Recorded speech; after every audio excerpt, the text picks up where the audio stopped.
Assalamualaikum everyone, good morning. Hope all are well. I'm also by the mercy of Almighty Allah. Firstly, I'd like to give a thank to the Master of Ceremony for giving me a chance to participate in this wonderful presentation program.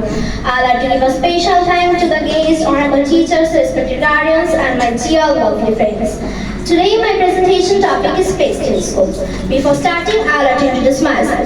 It's me, Faz, speaking before you. I'm a student of class 7 in Shahidpur City College, and I'm also a student of English Valley Secondary Batch 4, Spring 2024. Space telescope is a telescope in outer space used to observe astronomical objects. It is also known as Space Observatory. It was suggested by Lyman Spitzer in 1946. The first operational telescope were the American Orbiting Astronomical Observatory, also known as OAO-2. It was launched in 1968. Space telescopes are distinct from Earth imaging satellites, which point towards Earth for satellite imaging, applied for weather analysis, espionage, and other types of information gathering. They are divided into two types.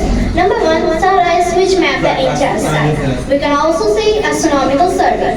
Number two, the satellites which only focus on selected astronomical objects or parts of the sky and beyond. Space telescopes avoid several problems caused by the atmosphere, including the absorption or scattering of certain wavelengths of light. It also avoids obstruction by cloud and destruction due to atmospheric refraction such as twinkling. It can also observe dim objects during the daytime, and they avoid light pollution, which ground-based observatories encounter. Among all the space telescopes, the most famous telescopes are two.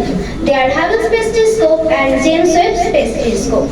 Space-based astronomy is more important for frequency ranges that are outside the optical window and the radio window, the only two wavelengths of the electromagnetic spectrum that are not severely attenuated by the atmosphere. For example, X-ray astronomy is nearly impossible when done from Earth, and has reached its orbiting X-ray telescopes such as Chandra X-ray Observatory and XMN Newton Observatory. Thank you everyone for listening me carefully.